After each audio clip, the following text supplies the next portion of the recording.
Hello, everyone. Thank you. Thank you so much for joining us. My name is Melissa, and I am lucky enough to be your blue coat today for our session together. So thanks for everyone who's there.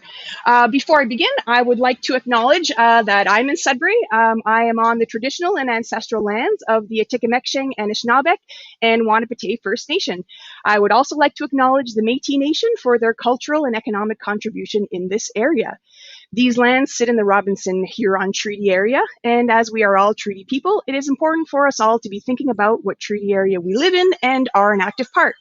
So let's take a moment to appreciate the land that we are on by acknowledging the traditional territory and treaty area that you might be located in. So I am here in Sudbury, and I would love to hear where you're watching from today.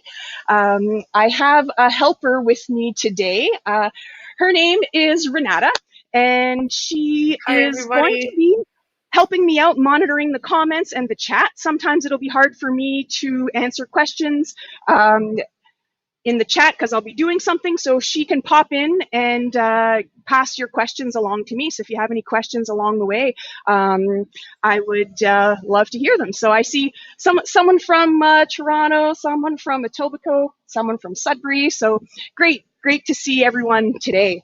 So not gonna lie, I'm been kind of a little bit lonely at home by myself. So thank you again for joining us online today. We're certainly missing having people in person at the Science Center. We can't wait to welcome you back to Science North and Dynamic Earth later this year. We're happy to provide this programming for free, but any donations that you can afford can help us to continue to bring great science experiences for years to come. You can donate through your Eventbrite registration for any of our workshops, or click on the donate link at sciencenorth.ca.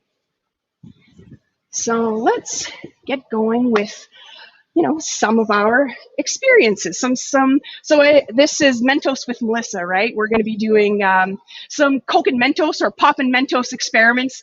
I see someone says it's their first time doing this. It's not my first time doing this, but there are a few things that I don't really know how they're going to turn out. So we're going to try out a few different things.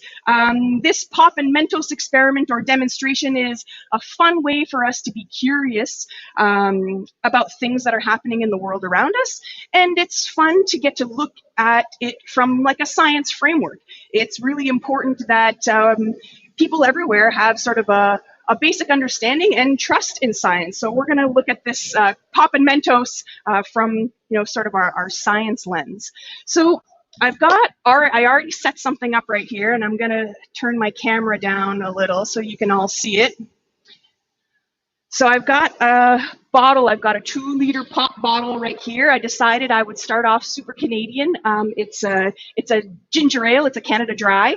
And behind the 2-liter pop bottle is the great pole of estimating and measuring. So when we get a Mentos or sort of a fountain, this pole is going to help us to sort of estimate how tall it went if we're trying to do a comparison for one against the other. So let's start off here. I've got a few things. Oh, you can't see me because I'm over here set up here. One of the important things is that the Mentos stay dry. So I've got some set up here. Now, I'll show you a bit actually how this thing works here. I'm going to be using something called a Geyser tube. So I fill this piece up here with Mentos, and I've got a little pin that blocks the hole, and when we want to, I screw it onto the top of the pop bottle. When I want to launch it, pull it out, the Mentos fall to the bottom, and we're going to get to see that sort of up close today. So I've got a second camera here, and I'm hoping that Renata can help me get it up. Perfect. So I'm slowly opening up this bottle of pop.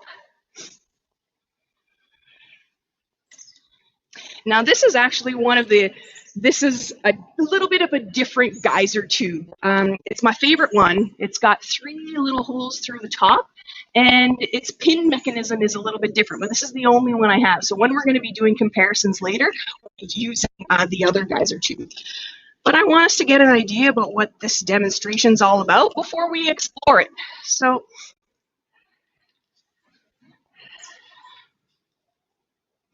So now I'm all set. We're going to do our first launch and talk about what's happening with this fun reaction. I've got a lot of different things set up. So once we learn a bit about the reaction, then I'll be looking to you for some things that you might be curious about, things that we can try together. All right, are you ready? First launch, 3, 2, 1. Oh, it was so good.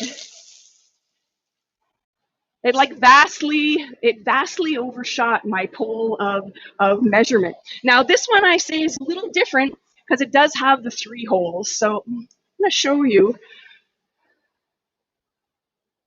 what's happening here.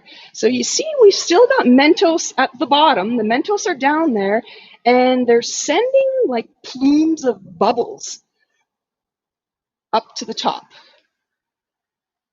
So something happens in with the Mentos as they go up or as they go down, and then they sort of send bubbles up to the top. So that's kind of interesting. Now, another reason why I picked the ginger ale is so that we could see that.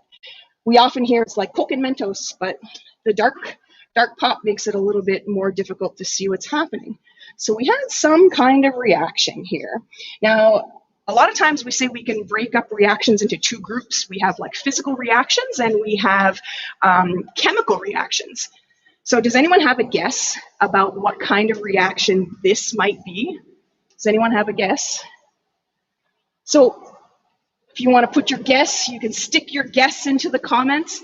Chemical reaction, physical reaction. So let me remind you what the difference is. When we have a chemical reaction, we're making something new. We're having a new product. When we have a physical reaction, we're keeping the same, something's happening, but we're actually not making a new product. So we have a guess about that. And I kind of already know the answer. And it's something cool that this demonstration has been popular for a long time, and it took sort of scientists a little while to figure out what was actually happening within this experiment. So I see some guesses: chemical, physical, physical, chemical. Oh, great guesses, great guesses. Well, you got like a 50-50 chance, right, of guessing right. So I'll tell you right now, this reaction is actually a physical reaction. So we are releasing the bubbles off of the Mentos. We're not making anything new. It's all about the gas that's already compressed in the bottle. So I want to explore a few different things about how, again, this experiment works. So does anyone think if we put the pop in a cup and then put the Mentos in a cup, we'll get a reaction? Let's see. So I've got a cup here and I've got a pop here. So what I'm going to do, I got some Mentos here.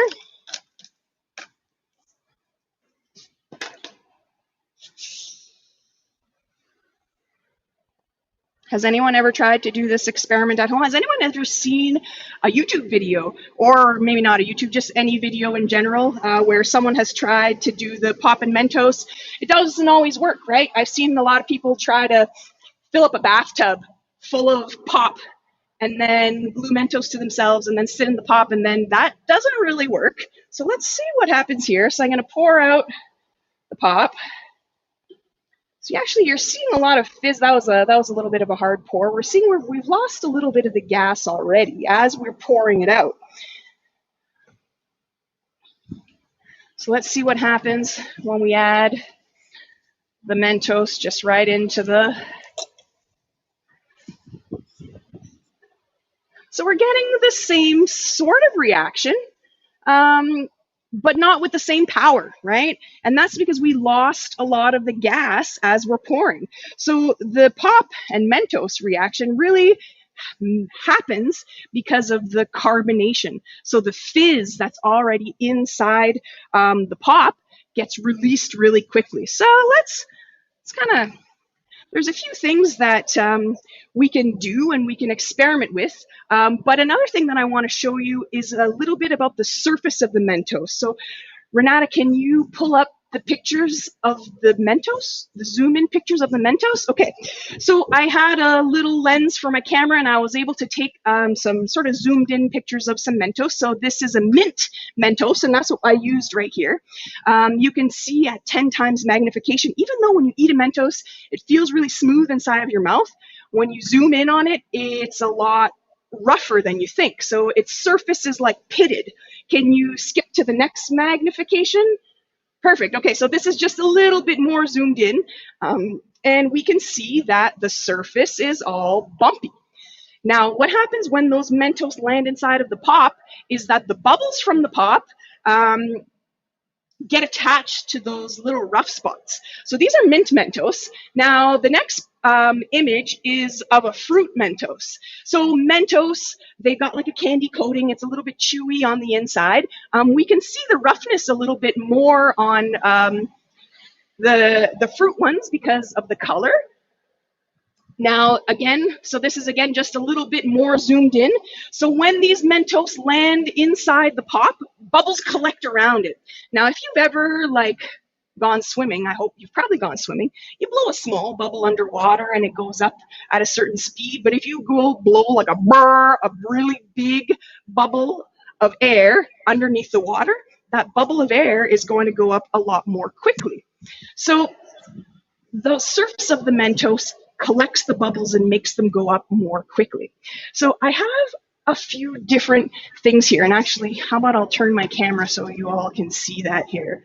So I have some things that we can try out now that we know a little bit about what this demonstration is all about. What are some things that what are some things we're curious about? What are some things we might want to compare? So I've got different kinds of pop. So we could do a pop versus pop. Which one's going to make the tallest fountain? I have different kinds of Mentos. So I got mint Mentos and the fruit Mentos. I've got both. So we could do Mentos versus Mentos. The thing that I am most excited to try is this weird bottle right here. So it has a very different shape than all of the other bottles. So I'm pretty excited to try this one. And then one more thing that I have is I've got different temperatures. So we can do like a cold Poppin' Mentos and then like a Goldilocks and then a hot one. So I'm curious to see what everyone else is curious about.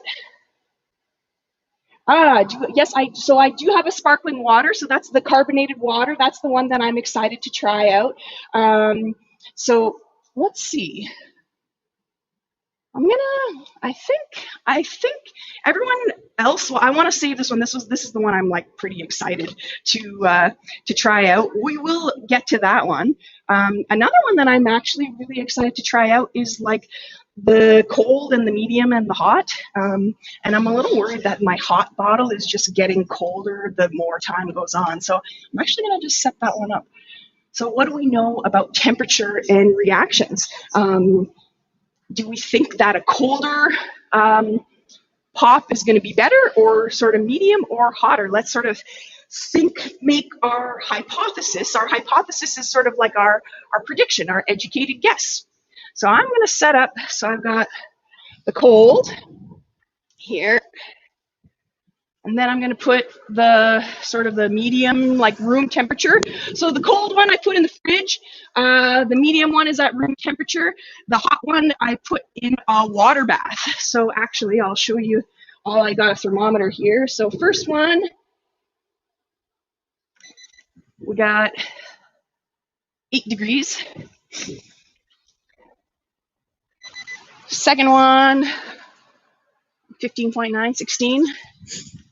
Third one, 31, 32-ish. Okay. So I set up, one thing that the Mentos have to be is really dry. So I've put some in the Geyser tube already. They're hidden over to the side here.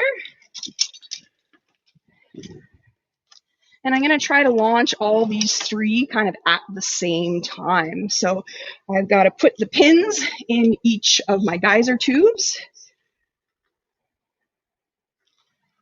Here. Oh, I'm just having a hard time. And the last one. I'll just put these right here, set them up. So these ones here are kind of nice because I can launch 3 sort of in a row because I can pull the pin on each of them sort of at the same time. So again, I'm gonna carefully take the lid off, pop.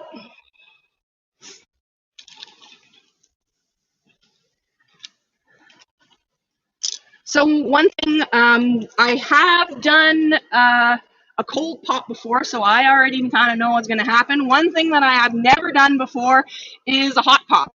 So this will be a surprise to me as much to you, too. Hopefully it will be a fun surprise. Okay, so again, carefully.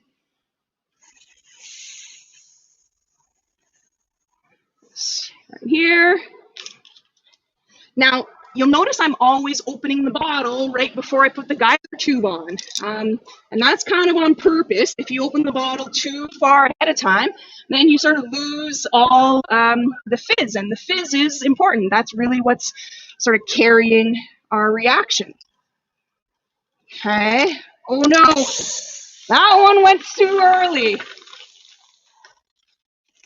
But we can sort of get a pretty good measure here. It passed my 2 meter point. And we can do the hot one and the cold one at the same time, at least. So every once in a while, our science experiments don't go exactly how we planned,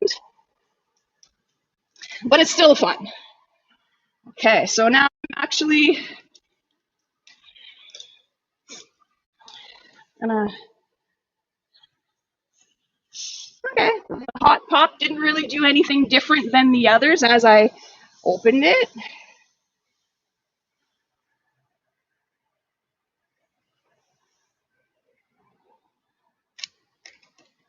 Though I did open it a little bit more slowly than the first one. That is truth. Okay, make sure I don't lose the pin this time too soon. Oh, that was close, that was close. Okay, so now we've just got, we're gonna have the hot and cold comparison, but we did see that sort of the medium temperature one hit all the way our 2 meter mark there. So I'll bring this in a bit closer, this one in a bit closer. All right, let's see if hot or cold is gonna make a better fountain. Ready? 3, 2, 1. Whoa. It's hitting the power line. It's hitting the power line. That was great. So the cold one's kind of almost like, woo, a little sad, eh? Well, that was fun. So one thing that typically we know about reactions is they happen quicker when they're warmer, right? So temperature really affects that reaction there. That was like very cool. I might heat up the pop all the time. Yes, Melissa, what would happen if somebody like drink pop and eat Mentos? Ah, well, that's a really good question. So if you eat pop and then you eat Mentos, they're going to mix inside your stomach, right? Something you know that happens if you drink pop, you burp, right? So if you drink pop, you could have some gas buildup, but it's not the same as the gas buildup when it's coming out of a bottle. So part of the reason that it gets forced up so high, well, one is the shape of the bottle neck, right? So we're forcing all those bubbles, the bubbles that are forming sort of outside of the Mentos, rush up outside the tube. They get pushed because there's pressure from the bottleneck and this tube. So remember when we put the Mentos just inside the cup and then like nothing happened? Because there's no buildup of pressure. So inside your body, inside your stomach, you wouldn't get a buildup of pressure. So like nothing would happen. You would eat pop and you would eat Mentos. You'd have had some sugar, and some people think that makes you hyper, so who knows? But your insides would be fine. Cool, great question. Does anyone else have any questions while I'm at sort of like a pause here before I go on before we pick sort of the next thing that we're going to do together. Yeah. Yeah. So we have some people wondering if they could do that in their kitchens. What do you think? Oh, I wouldn't. I didn't do it in my kitchen. I just wouldn't. I might, if I had the permission of an adult, I might try it outside, but I probably, maybe in the bathtub, but probably not. Probably not even in the bathtub. I hit the power line. Did you see that? Okay. Yeah, that's what I was thinking. So there's a lot of people wondering what will happen if you had like a can. A can? Oh, well, that is fan-diddly-tastic that you asked that question. I'm pretty excited that I brought a can just in case that we were going to have that. Now, one thing that I'll have to think about here is how I'm going to attach the tube, right? So one of the things with the bottles is that I have that little tube that's designed to go on, and so the Mentos plop right in. So I'll have to be a little bit more creative with the can because no, my tube isn't going to fit on top. So I brought a paper that I could maybe try to use as a funnel to pop the Mentos in. It's going to be tricky. It's going to be tricky. When you're doing that, Melissa, yeah, like would you work with other types of candy? Or does it have to be Mentos? It doesn't have to be Mentos, no. Different kinds of candy have different surfaces. So it works best with Mentos because it has that rough surface. I know I should have maybe grabbed some different candy. I just grabbed the two different kind of Mentos, which we'll try in a second. I read that a kind of Lifesavers, wintergreen Lifesavers, have also like a really rough surface when you magnify it. Smarties like M&Ms, those things don't. Their candy coating is very different than the Mentos. So they all kind of see, like any candy coating kind of seems the same, right? Even when you put it in your mouth, sometimes they're thicker, sometimes they're thinner, but the smoothness all feels the same. This is really what's happening like at the microscopic level. Okay, so I've got like a little bit of a funnel here, and I got some Mentos, and I'm gonna see if I can like land them in the can of pop. I've only got 2 Mentos here, and I don't think that's going to be enough. I'm going to grab just a few more. Oops. Save that for later. Okay, so I've been actually, I in my mind made a standard for each of how many Mentos I was going to put in each of the bottles, and I decided on 5. So we could have experimented a little bit with like 1 or 2 or 3 or more, but I figured there was lots of other things that we could explore together. That wasn't the number of Mentos. Okay, so let's see. Oh, they're not going in. Oh, they're going in. They didn't all go in. Nah, that was the last one. So I got 4 in. So we did still get the overflow. We still got the overflow, but we didn't get, so one thing, we don't have the geyser tube, and one thing, we don't have the bottleneck. Yeah, that was not very exciting, Melissa. Would the height of the tube affect the height of the geyser? That's a good question. That one I'm not too sure. How about the number of Mentos? The number of Mentos definitely will make a difference, right? There is sort of a law of diminishing returns. Like 1 Mentos, will give you a certain reaction, and 2 will give you a certain reaction. But like after a certain point, like if you put like 20 of them in, what sort of reaction will we get? I did my standard of 5 Mentos per, but I have a geyser tube loaded with 10 Mentos. Does anyone want to see what the geyser looks like with 10? 10? Yeah. Anyone? Okay. So, well, you can maybe choose, I'll have to sort of choose a different pop now. I've sort of run out of my Coke comparisons, but we'll do this Diet Sprite. Or how about, I actually kind of wanted to do like a pop versus pop after. So we'll see Um,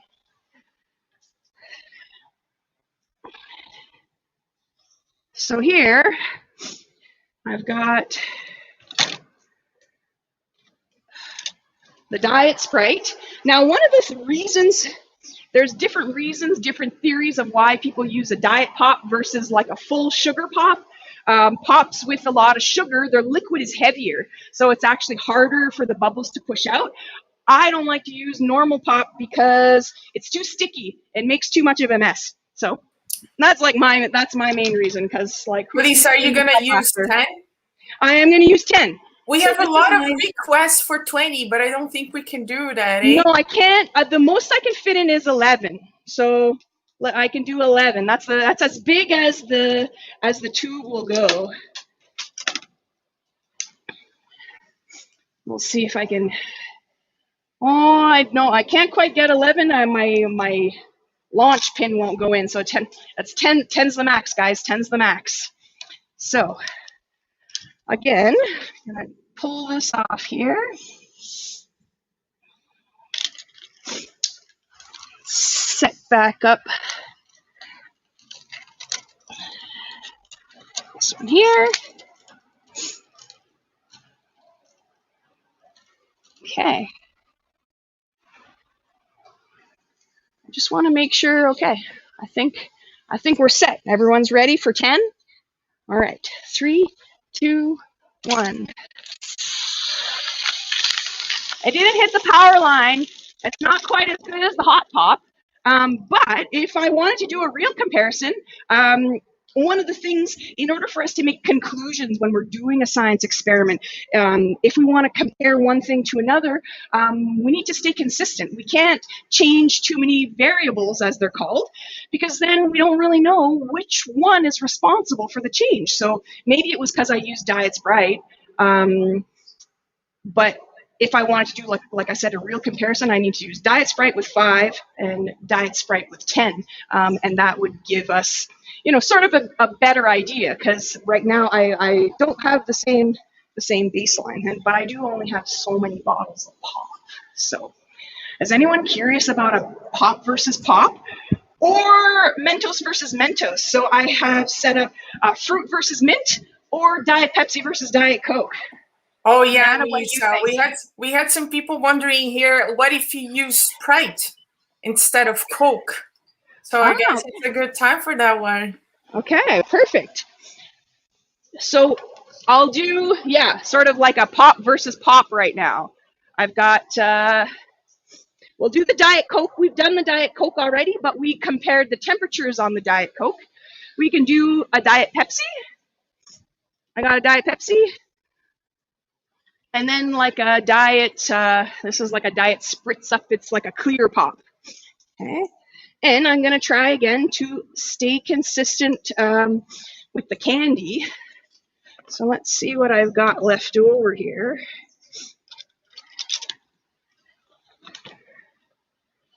Just make sure I find all my pins. So does anyone have any predictions? So what is really different between like a clear pop and a dark pop? Other than like coloring and flavoring, they all have fizz. They're all diet, so they don't really have sugar. The dark ones usually have caffeine, but I bought the caffeine-free ones because I wanted to sort of eliminate that as a factor, something that we might think is something that reacts. So they don't have caffeine.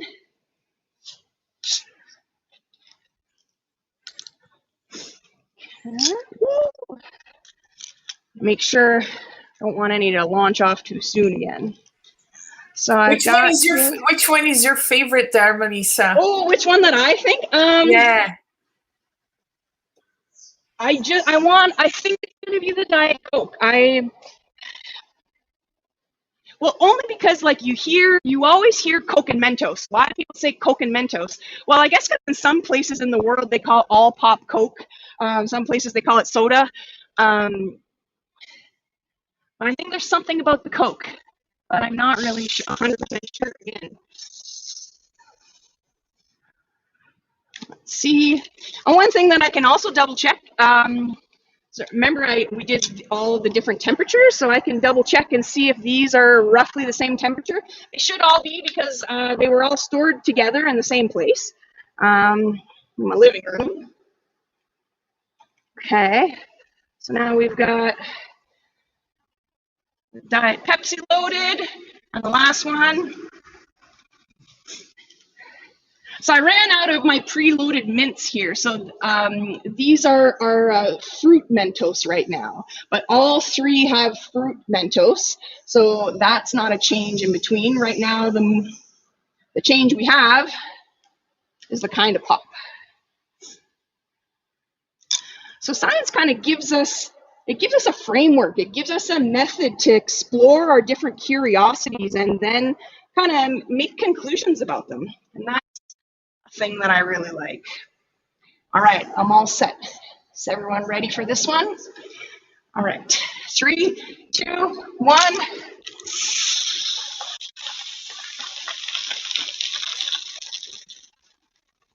They were like neck and neck and neck. They were all very, very close, very, very similar. I want to this is partly to satisfy my own curiosity. So like 18 on this one.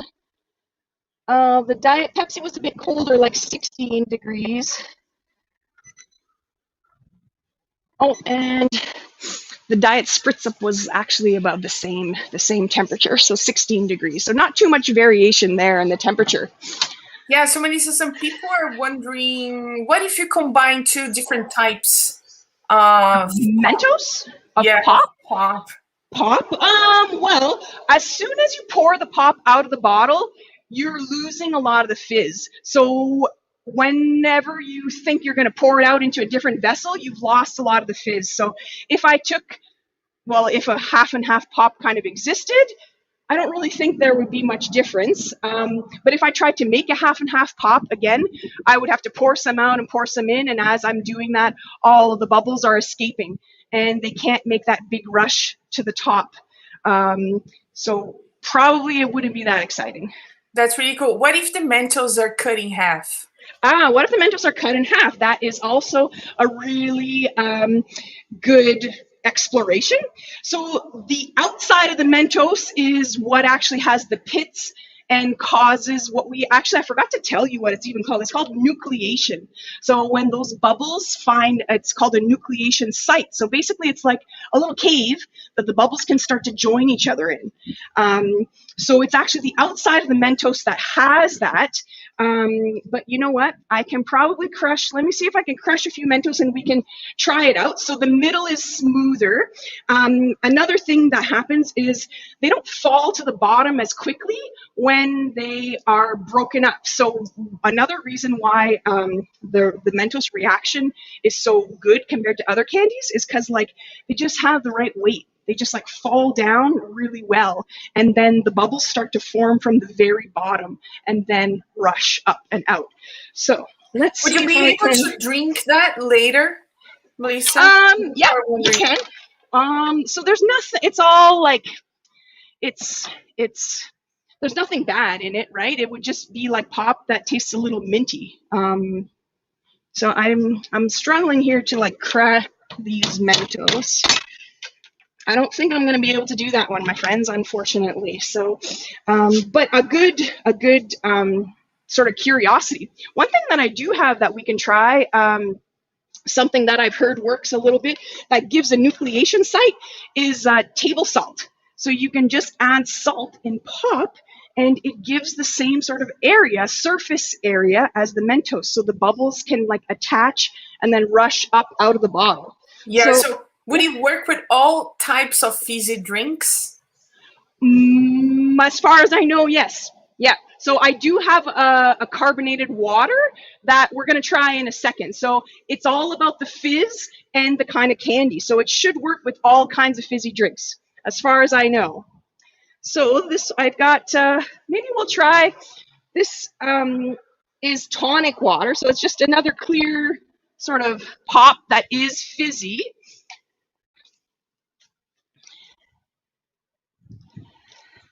What was the thing I'm trying? Oh yeah, salt. salt. So I'm going to put the geyser tube on top because I do know that the tube itself helps with the reaction because it causes sort of a buildup of pressure in this tube as well as in the bottle. So let's see what kind of reaction we get out of the salt. I don't think it's going to be as good, but that's just my feeling. Something that's also important when we're thinking about science is like we make a prediction, we make our hypothesis, and then you have to forget about it. You got to forget about it immediately because sometimes our brains want to trick us into looking for evidence that we are right. We always want to like prove ourselves right. Our brains are like weird like that. So we make our hypothesis and then we kind of forget about it so that, we're not looking for that way to prove ourselves right. But sometimes, we can. That doesn't mean we can't be right. So I'm going to do my best here to pour as much of this salt into the tube, and we'll see what kind of fountain we get here. Well, it's moist, so it's having a hard time. Well, not too bad, actually. This is better. This is better than I thought it was going to be. But I think the salt has been out for a little while and it's rainy, so it was kind of clumpy. It had a little bit of a hard time. I think I could have got a better reaction. Maybe if I had set up the same sort of thing where I could pull a pin and the salt would fall down, that might be something I try in the future. So I have a few more things set up. Is anyone curious about fruit versus Mentos? I haven't done that one yet. I'm hoping. Yeah. Yes. Okay. Good. And it's also a good time if anyone's got any more questions, please shoot them my way. I have to set up another little. I'm running out of tubes now. One important thing also for this is that the Mentos are dry. As soon as the Mentos get wet, and this kind of just a bummer for me today that it was raining, that candy coating, the pitted surface that nucleates, melts away. So the Mentos have to stay dry. Yeah, what would happen, Melissa, if you added either baking soda or vinegar? Well, those create a chemical reaction, right? So baking soda and vinegar, when they react together, they kind of make their own foam. And depending on what kind of vessel you have, if you mix them together in something like with a bottleneck, you might be able to push that foam up into a fountain.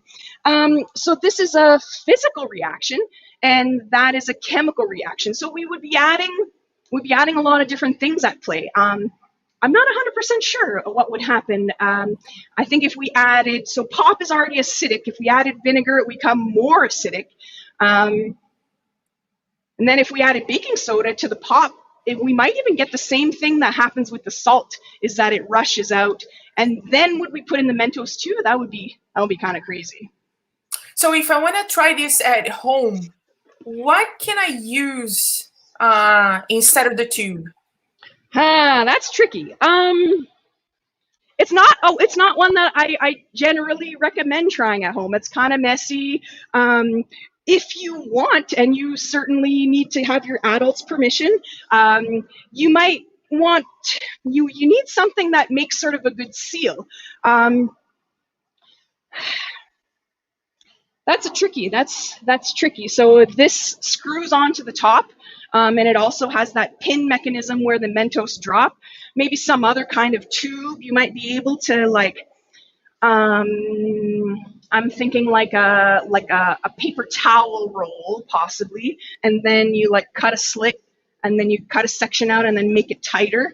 That might be one way to do it. But one of the reasons why I kind of picked this today to do together is to sort of help us all get that curiosity out of the system, and maybe I usually am a big proponent of being curious and trying stuff at home, but again, just make sure that you have your parents' permission for this one. Another thing is it's not that it wastes the pop, because we're learning and we're exploring, and that's a lot of fun too. But I did just use about 10, at least 10 bottles of pop here together today. Okay, so now I've got two sort of bottles left over of the diet spritz up, so like a diet 7-Up, and I've got mint and the fruit mango. So we can do that mint versus are the candy coatings really that different? So doing a science experiment one time really doesn't give us enough data to conclude, like to really make any good conclusions. Because if I do it one time and something happens, I could do it the next time and something else could happen. And then I would have to think about what that difference was, right? So that's something else that we do, where we make our observations, right? When I did this trial was something different than the last time, right? So when scientists are trying to prove something, they're gonna do that experiment tons of times, like tons and tons and tons and tons, like hundreds, thousands, like the change has to happen. You got to prove that it happens every time. So we are doing these like one time, but again, for if we wanted it to be like official, well, another thing we'd have to do, we take more precise measurements. So like I said, like we're going to use this pole, the great pole of measurement. So I actually made marks here. It's like half meter, 1 meter, 1.5, and 2 meters. And my pole, it seems like it might have been tall enough. A lot of my trials went a little bit higher than that. Okay.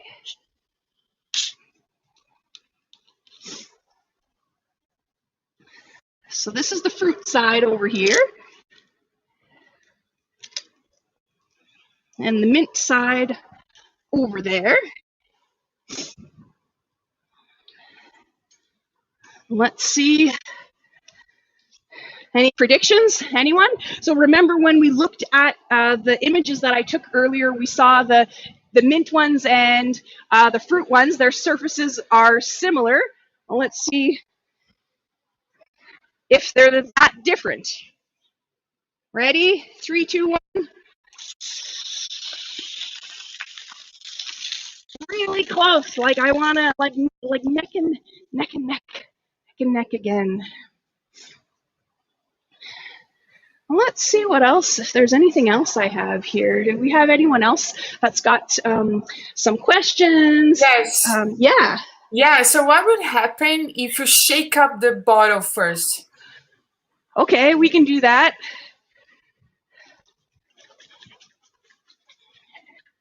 So, this is my last bottle of tonic water. What happens when you shake up pop usually though, right?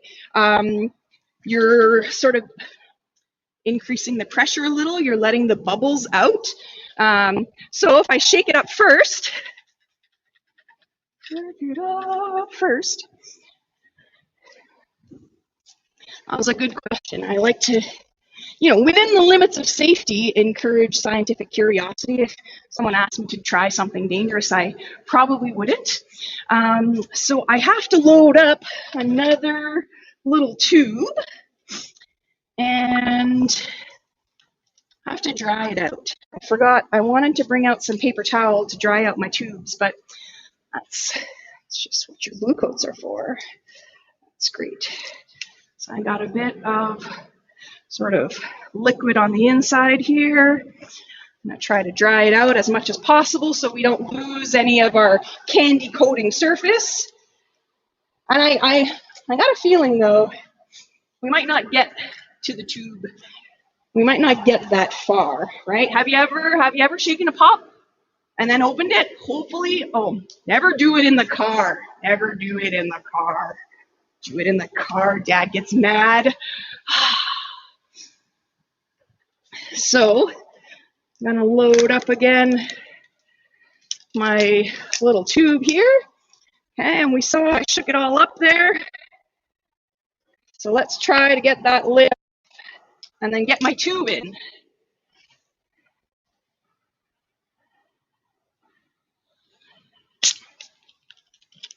That was really weird.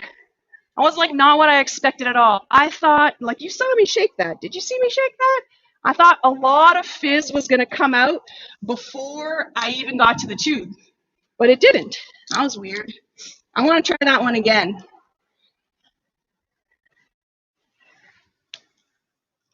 See, but that's just my brain trying to prove myself right. Okay. So I shook it, and then I did. They're stuck. Oh, there we go. So my tube was still a little bit wet there.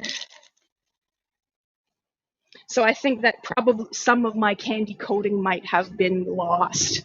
Now, I wanted to do this one. I said this one was going to be like, I'm really curious about this one, because it's carbonated water, so it has fizz, but it doesn't have like any of the other stuff inside of a pop, right? And it's got the weird shape. So how is this bulb going to affect the geyser? So I want a good trial for this one. I want a dry tube, so I'm gonna run and get some paper towel. Renata, you keep everyone busy. Hey everyone, send us your questions. What do you think it's gonna happen? But there's different bottle here. Well, we heard from Melissa that almost all fizzy beverages work, so I don't know. I'm also curious. Oh, hey Lindsay, these tubes are probably made, they're probably like special. I don't know. I'll ask Melissa when she comes back. How did you get the tubes, Melissa? You're muted. You're muted.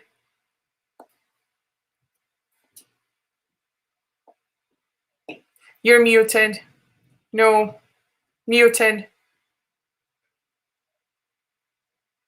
She'll probably have to get out and get back here. But we're good. Aiding, this will be a shorter fountain. We don't know. Yeah, well, I'll ask Melissa when she comes back where she got the tubes. Oh, hey, you're back. Yes. Now we can hear you. Yes. I hope. Where did you get the tubes? There's a lot of people asking. Cool. I got the... Oh, wait, that's not... You can still hear me? Yes, we can hear you. Okay. So the tubes I got from online, Steve Spangler Science.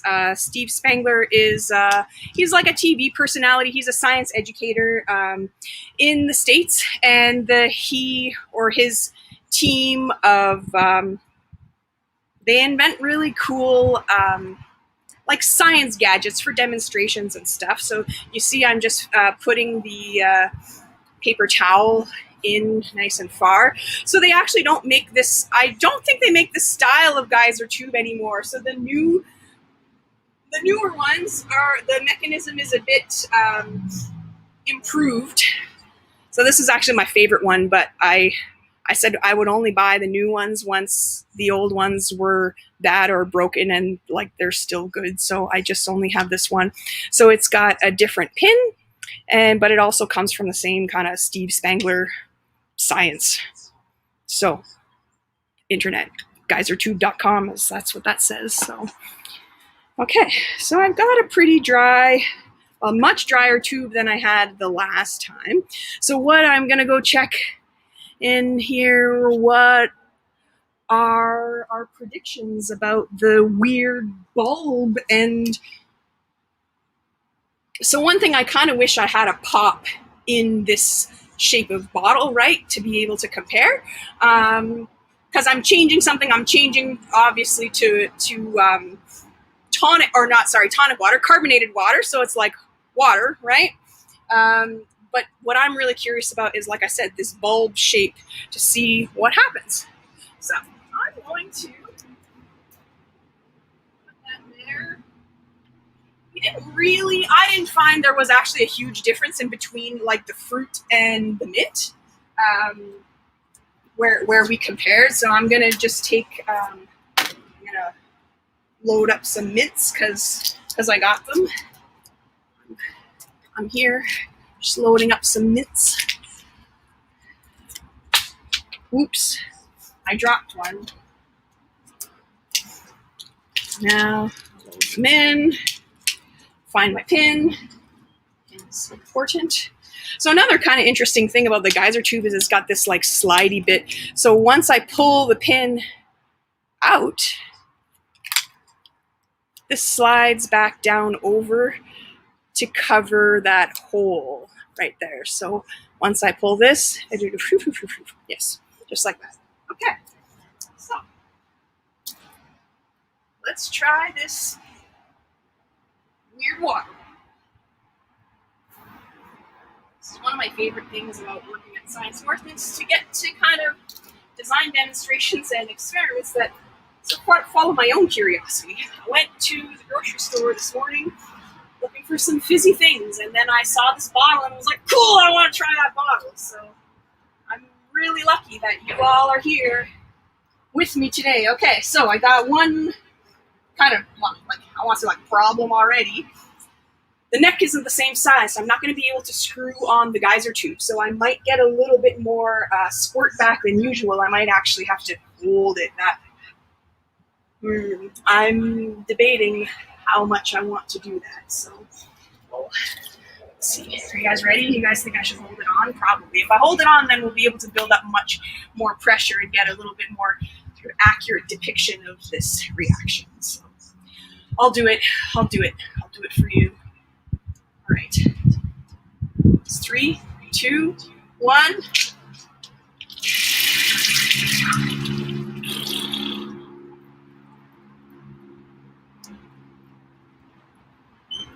We did get a reaction. We certainly did. You